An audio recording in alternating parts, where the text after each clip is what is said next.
Hello, welcome back. My name is Christina, and here on my channel I like to talk about the baby whisperer Tracy Hogg and her book, The Baby Whisperer Solves All Your Problems. Today we are going to be talking about the dream feed. So everything dream feed related, and this isn't even a concept that Tracy Hogg came up with herself. A lot of other parenting books and parenting philosophies also suggest using a dream feed to help your baby sleep through the night. Before I get too into it, I just really want to quickly apologize if there's any quality issues with this video, like if I'm not in focus or if the lighting's weird or the sound is weird. My camera is having like really bad issues and I've just been so busy I haven't really been able to take a look at it and fix it. So I apologize in advance for that. Obviously I'm going to try to fix as much as I can and make this a watchable video, but if it has any issues, please forgive me, and hopefully for the next video everything will be sorted out. Alright, so everything with the dream feed. Essentially the reason why you would want to do a dream feed is to help your baby sleep through the night. And the dream feed, if you haven't heard of it before, is basically ideally supposed to be the last feed before your baby sleeps an 8-hour stretch at night. So when you have a newborn and you're getting to, I think, around 4 to 6 weeks, you really want to start thinking about implementing a dream feed. And it's kind of just a last feed before you go to sleep to try to help them to sleep longer. My babies all started sleeping 8 hours around 7 weeks, and I believe I started to implement the dream feed pretty consistently around 5 or 6 weeks. So it's not an immediate fix, but it definitely helps a lot. And if your baby is capable of sleeping 8 hours, the dream feed will help them sleep 8 hours and help you sleep 8 hours. And it's really a life changer. So we're going to talk about 3 things today. We're going to talk about how to do the dream feed at the right time, how to do it in the right way, and then how to drop it as well. Because that's the way that you're going to have success. You can attempt to dream feed all you want, but if you're not doing it properly, you're not going to actually find that it works. So the key part of the dream feed is to do it at the right time. You can't just pick any old 8-hour stretch and hope that that will become your dream feed. You really want to aim for between 10 and 11 p.m. The reason for this is because it's usually about 3 hours after their last feed, which should be around 7 or maybe even 8 p.m. depending on what your bedtime is set. But your bedtime for your baby should be sometime between 7:30 and 8:30 p.m. So you're either feeding them at 7, you can feed them at 7:30 or at 8, and then they should be going to bed no later than 8:30 p.m. at this age. So it's a full feed that happens 3 hours after their last full feed, and it happens at this time in the early night because that is actually when your baby's sleep is the deepest, and it's when they can actually be interrupted and easily fall back asleep. So the difference between a dream feed and any other nighttime feed is that your baby isn't waking you up for the feed, but you are waking them up for the dream feed. And by you initiating this feed and going to them and trying to keep them in a sleepy state, you will find that they go back to bed very easily. Ideally, you go in, you feed them, and you lay them back down. And that kind of leads us to how do you do the dream feed? And it's important that you do it in the right way. So the dream feed, it's called a dream feed because they're basically, hopefully, in a dreamlike state during the feed. They're still asleep, but they can wake up just enough for you to trigger their sucking reflex so that they can actually take in a full feed. So at this point, I mean, obviously, most likely you have your baby still in your room with you. If not, they're somewhere close by. So if they are in your room, you still want to make sure that you are providing the proper sleeping conditions for them. You're not going to turn the light on. You're not going to start making noise. You're going to be very quiet. If you need a light, you're going to turn on a very dim light. I like to use a red light. Red lights, actually, like if you're in a red light for too long, it makes me sleepy. And so red lights can provide light without providing stimulation from like a blue light, like what our screens emit. And so you can see enough, but then it doesn't really wake up your baby or make them look at the light. And try not to talk. Like I would come in to do the dream feed. My husband would also come in and he would get ready for bed. We would just not communicate. Like, we leave all the communication at the door, and when we're in here, we're not talking, we're not communicating at all, unless we like really need to or something. But basically, just keep all stimulation to a low. You're not trying to wake your baby up. You don't really want to make eye contact with them. You're going to hope that their eyes don't even open. And you're just going to ideally pick them up out of bed, sit down with them. You can breast or bottle feed for a dream feed. I've done both. And just basically just try to feed them the same way that you would usually feed them. Most babies, as they get a little older, they know when they're about to be fed, even if they are in a deep state of sleep. And so essentially you're just going to feed them, you're going to complete the feed. They may have a difficult time staying awake, especially if they are younger, which is why 6 weeks I think is usually about the time it makes sense to start a dream feed. Anytime before that, and they're going to really struggle to stay awake for the feed and to actually take in enough to sustain them for the rest of the night. I do believe I did start dream feeding around 4 weeks with my second daughter, and I don't think we really got into a good rhythm of it until 5, maybe 6 weeks. So it's definitely not something that you're going to be doing from birth. But if you do start it early, it can become something that they get used to sooner, so you don't end up doing it too late, essentially. And because they are young, you may actually have to do a little more than just pick them up. So when I started to do dream feeds with my second daughter, I would have to do a full diaper change in order to get her to be awake enough to eat. And sometimes I would pick her up and I could start feeding her, and about halfway through, or like 2 or 3 minutes in, she'd fall asleep and I could not get her up. So I would end up doing a diaper change then, end up maybe even changing her clothes or something to get her awake enough to complete the feed. And at that point, you know, obviously, like, changing her diaper wasn't going to wake her up completely, but it was just going to get her into a state of being able to efficiently eat. There were definitely a couple times where she woke up more than I wanted her to, but by the end of the feed, she was sleepy enough to where she could actually still go back to sleep and not need any extra help. So as long as you're doing it at an age-appropriate time, 5 or 6 weeks, you will find that it is pretty easy to rouse them enough. And if you are having difficulty and your baby's younger than 6 weeks, then maybe just wait until they are a little older and then come back to it. If, like, I know when I first started, I definitely had some times where I was like, I don't think she can actually do a dream feed right now, because she just literally wouldn't wake up. Sometimes I would change her diaper and it wouldn't wake her up. And at that point, I just think that that's a sign that they're just not ready for it yet. So I think that covers most of the stuff about how you do the dream feed, when do you do the dream feed, why do you do it. And now an important part to the dream feed is dropping the dream feed. This is not something that you want to have long term. I personally like to go to bed at like 9 or 9:30, and I've been having to stay up to 10 to 10:30-ish for like the last few months. So I, of course, am very eager to drop it. So Tracy Hogg recommends dropping the dream feed at 7 months. And the reason that you do this is you start off at 6 weeks-ish and you're doing feeds every 3 hours. Ideally, 7 to 8 weeks, they're not doing any nighttime feeds. They're doing like a 7 a.m., a 10 a.m., a 1 p.m., a 4 p.m., a 7 p.m., and then a dream feed between 10 and 11. And I say between 10 and 11 because you get to choose. I prefer to just feed at 10, but there were some nights where I was like, it's going to be 11, you know. So you can really be a little flexible there. So that's 6 feeds. At 4 months, you change all of those daytime feeds I listed and you drop one. And so it becomes a 4-hour schedule. So you feed at 7 a.m., 11 a.m., 3 p.m., and 7 p.m. And then you still have that dream feed between 10 and 11. And this should probably be a little closer to 11 because that's 4 hours for a full feed. But most babies can take the 3 hours, or the full feed after 3 hours. Of course, that means that they would need to be able to sleep 9 hours until 7 a.m., which as your baby grows older, they should be able to do. And depending on their size and if they're premature and all of that, of course, those are factors. So that's how you go 4 months. Then you introduce solids around 6 months, maybe a little before. And by the time solids have been established and your baby is getting most of their nutrition still from breast milk during the day, and then in addition to solids keeping them full longer, you should be able to completely take away that dream feed by 7 months once they are regularly eating 3 solids meals a day. Now, I list that whole explanation because I have read about alternatives.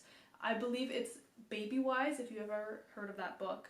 They recommend a dream feed, but they recommend dropping the dream feed at 4 months and then changing to a 4-hour schedule at 7 months. And there's a couple reasons why I personally would disagree with that. I think I have talked about it in another video before, so I'll link that video up above. I'm not going to get into it too much here, but it's more age appropriate for your baby to eat less frequently throughout the day at 4 months than just to go 12 hours at night and to be eating too much during the day, if that makes sense. Because at 4 months, they like, in order to be eating enough to sleep through the night, they need to be taking in full feeds. And they can take in a full feed every 4 hours. If you're doing every 3 hours, then their stomach's not empty enough to take in a full feed, if that makes sense. And so this has worked for people. I'm personally against it because I just know it's better to keep the dream feed for longer, even though it's less ideal and less easy for me. I know it's better for my babies.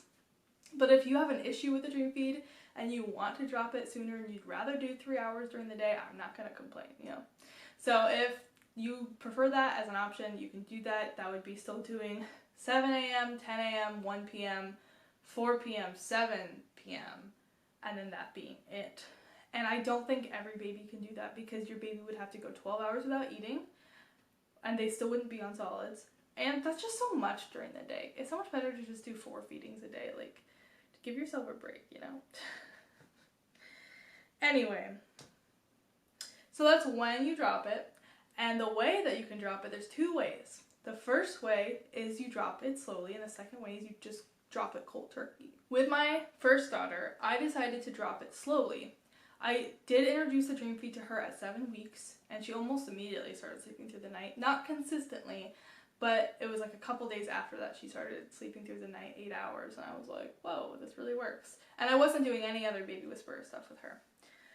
So I wanted to be extra careful dropping this because I really I don't think I could have handled her waking up in the middle of the night. Let's see. She was totally like sleep trained by like 5 months, and I was at like 6 months when I started thinking about dropping the dream feed. So it was just so fresh to me. Anyway, I decided to drop it slowly. So the way that you drop it slowly when you're breastfeeding is actually more difficult than dropping it if you're bottle feeding. And I'll talk about that in a second. But I was just breastfeeding my oldest daughter, and she would probably eat for about 8 to 10 minutes, and I did an average of like 10:30 dream feed every night. So I started like a week or 2 before she turned 7 weeks. And for the first 3 days, I would just do it the same, like, and I was timing how long she would eat. So I found out after 3 days she was eating, let's say, 8 minutes at 10:30. Then the next 3 days, I would move the time up 30 minutes and shorten it by a minute a day. So the next 3 days, it was at 10, and it went from 8 minutes to 7 minutes to 6 minutes.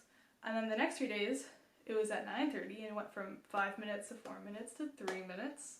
And then I got to 9, and I think I did 2 minutes for like 2 days. And then I moved it to 8:30 and did like 1 minute on the very last day. And I could tell on that very last day she was so annoyed that I was even in there. Like, she was like, why are you here to feed me for a minute and then like leave? I just went to bed. But I was so nervous that she would wake up. And so I would recommend that method if you really don't know if your child could handle dropping it cold turkey.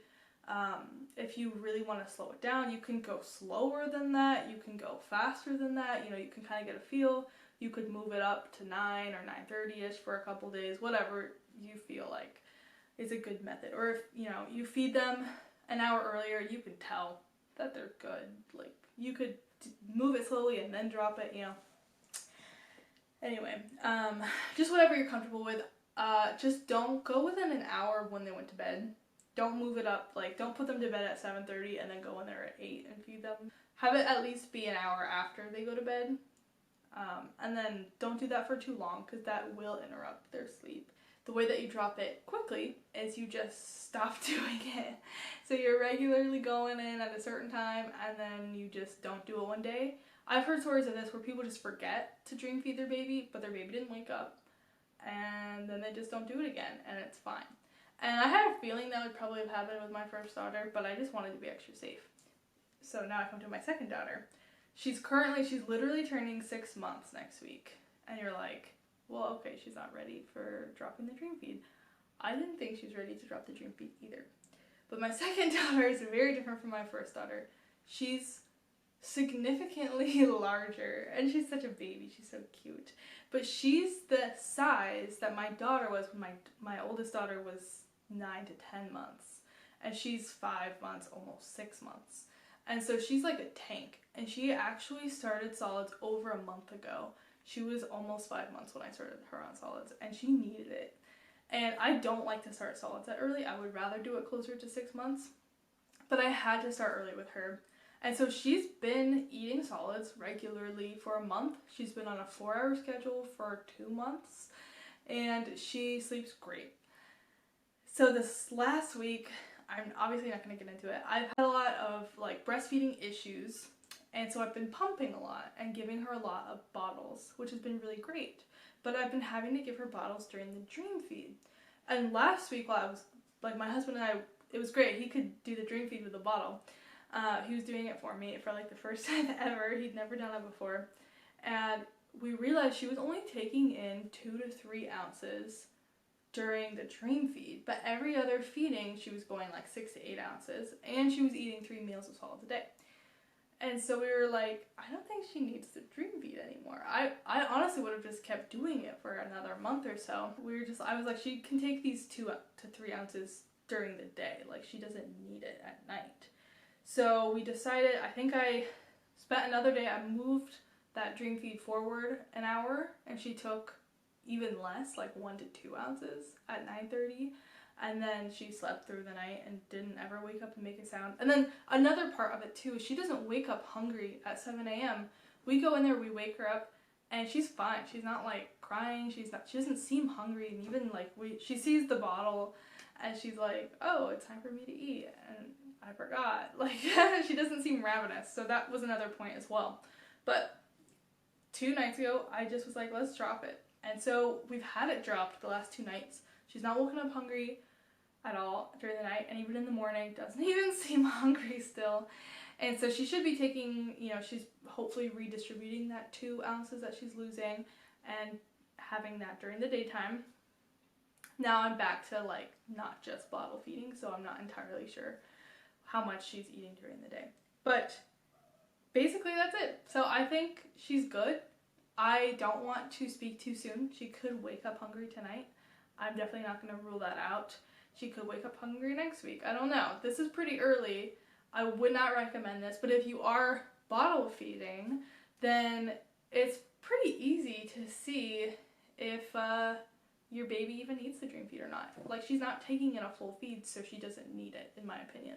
So if your baby's not taking in a full feed, then you could drop it. However, if your baby is taking in a full feed and you're bottle feeding, the way that you would want to slowly stop is you would move the time forward, like I said before, every 3 days, and you would reduce it by an ounce. Depending on if they're eating 8 ounces during the dream feed when you start, I would do an ounce every like 2 or 3 days. I'd reduce it by. But for my daughter, she was just eating so little already. I was like, I'm just gonna drop this because she doesn't need it. So if you find that that's the case with your baby, great. It's easier this way. But I'm kind of in shock because she's not even 6 months yet. So that might not be the case for you, obviously. And you could even find, if you have a 7-month-old, that she does need the dream feed still for a little longer if she is on the smaller side. So keep that in mind as well. So I think that's basically everything with the dream feed. That's everything that I've experienced. That's everything I know to share. The dream feed's not that complicated.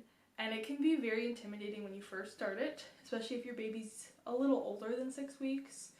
I mentioned earlier I started it with my daughter at, I think she was almost 7 weeks. It only solved problems. It didn't create any problems, especially if you are having a lot of trouble with night wakings and things like that.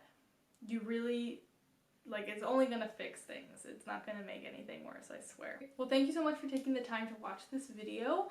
Please hit the subscribe button so that you can stay updated when new videos come out. I know I'm making them less frequently nowadays. I'm pretty busy and we've been traveling a lot, and we are just going to keep traveling this summer. So there may not be a lot of content anytime soon, but hopefully there will be more later. And please feel free to comment if you have any further questions, if you have any questions about like your specific baby and anything unique to your situation. I'd love to help you out, give the best advice that I can. So you can go ahead and put that down below. If you also want to share your experience with the Dream Feed, if you've had a positive one or even a negative one, I would be very interested to hear any negative experiences for sure. Because I know I've heard that Dream Feeds aren't for every baby, but I've never met someone who didn't do it and had success, so I'm not entirely sure if that would be somebody else's case, you know. So I'd love to hear. Yeah, thank you so much for watching.